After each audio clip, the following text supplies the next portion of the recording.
Welcome to Jainam software. We will understand the holiday list branch wise in Jainam software.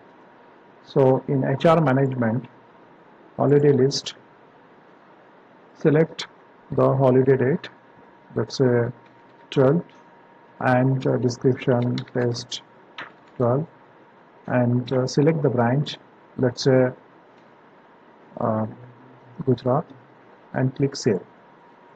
So in all branches we can see uh, the holiday which is not defined for any branch. That means it's applicable to all companies, all the branches in the company, and whereas branch wise also. So if you want to select specific to Gujarat, then uh, so Gujarat branch holidays along with the company level holidays will be applicable here, and Maharashtra.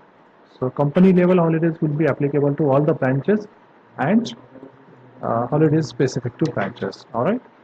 Thank you so much for watching this video. Have a great day.